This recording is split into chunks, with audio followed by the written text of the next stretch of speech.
দেশনেত্রী না থাকার কারণে রাজনীতির কিছুটা প্রভাব পড়বে, এটাই স্বাভাবিক। কারণ উনি একজন সিনিয়র রাজনীতিবিদ।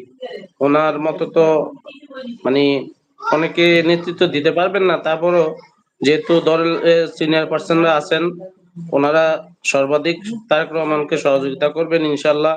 আর আমরা গুলশান থানা যুব দল, ঢাকা মহানগর উত্তর যুব দলের পক্ষ থেকে গুলশান থানা যুব দলের সাবেক যুগ্ম আহ্বায়ক আছেন শওকত হোসেন ভূঁইয়া ভাই, ঢাকা মহানগর উত্তরের সাবেক যুগ্ম আহ্বায়ক আছেন মিজানুর রহমান রাজ ভাইয়ের নেতৃত্বে আমরা ঐক্যবদ্ধ থাকবো ইনশাল্লাহ। আগামী দিনে যত বিএনপির প্রোগ্রাম, যত সংগ্রাম আন্দোলন, ইনশাল্লাহ আমরা প্রয়োজনে জীবন দিয়ে তা বাস্তবায়ন করব। এবং বিএনপি থাকলে দেশ নিরাপদ থাকবে, বিএনপির হাতেই দেশ নিরাপদ। এই জন্য আমাদের সকলকে ঐক্যবদ্ধভাবে বিএনপির জন্য কাজ করতে হবে, এবং যাতে আগামীতে রাষ্ট্র ক্ষমতা বিএনপি আসতে পারে সেই জন্য আমাদেরকে কাজ করতে হবে। জনাব তারেক রহমান তিনি দেশে এসেছেন এবং এই ঠিক সেই মুহূর্তে আপসীন দেশ নেত্রী সাবেক তিনবারের প্রধানমন্ত্রী তিনি বাংলাদেশের সকল পর্যায়ের নাগরিককে ছেড়ে চলে গেছেন না ফেরার দেশে। হ্যাঁ, তাতে কি রাজনীতির যেই মাঠটা সেটা কি কোনো ব্যাহত হবে কিনা, এবং তার নেতৃত্বে সুন্দর সুষ্ঠু বিধান দেখতে পারবেন কিনা? ইনশাল্লাহ আমরা আশা করি, যেহেতু জনাব তারেক রহমান বাংলাদেশের মাটিতে সদস্য প্রত্যাবর্তন করছেন, অবশ্যই ওনার যে ওনাকে স্বাগত জানানোর যে লক্ষাধিক মানুষ, 50 লক্ষের ঊর্ধ্বে মানুষ ওখানে উপস্থিত ছিলেন, এটা এখনো ক্যালকুলেশন করা যায় নাই। সেই সুবাদে ওনার যে জনপ্রিয়তা দেখা যাচ্ছে, কারণ এটা ওনার বাবা শহীদ প্রেসিডেন্ট জিয়াউর রহমান এবং ওনার মা দেশ নেত্রী বেগম খালেদা জিয়ার কারণে উনি অর্জন করতে পারছেন। আশা করি এটা উনি ধরে রাখতে পারবেন।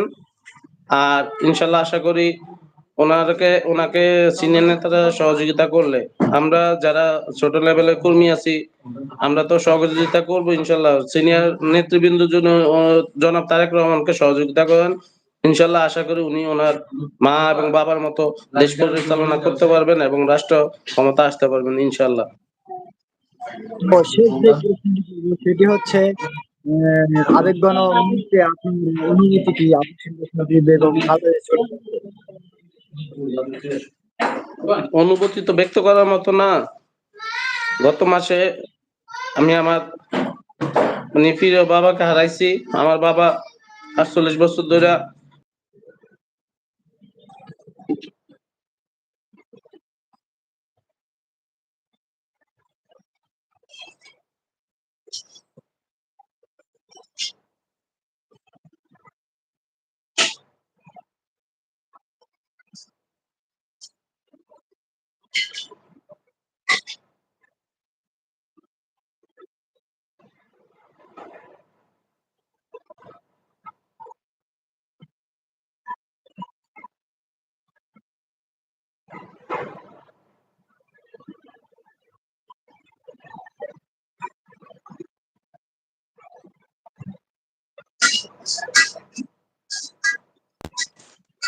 হ্যালো।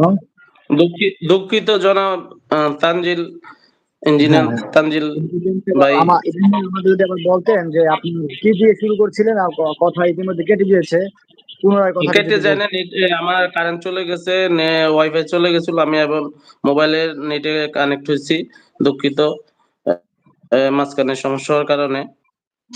বলতে চাচ্ছিলাম যে ইনশাল্লাহ আশা করি আমরা ঐক্যবদ্ধ থাকলে, আমরা যদি তারেক রহমানকে সহযোগিতা করি, ইনশাল্লাহ কোনো অসুবিধা হবে না। আগামীতে ইনশাল্লাহ বিএনপি রাষ্ট্র ক্ষমতায় আসতে পারবেন, দেশ পরিচালনা করবেন। কারণ বিএনপি ক্ষমতা আসলে দেশ এবং ইসলাম নিরাপদ থাকবেন। কারণ হক্কানি আলেমরা বিএনপির হাতে কোনোদিনও নির্যাতিত হয় নাই, এরকম কোনো নজির নাই।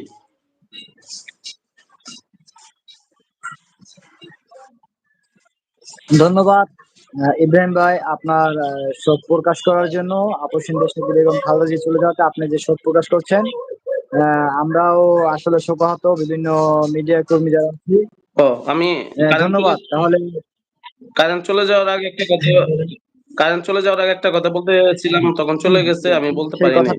আমি বলতে চাচ্ছিলাম, সেই কথাটা আমি বলি এখন। আমি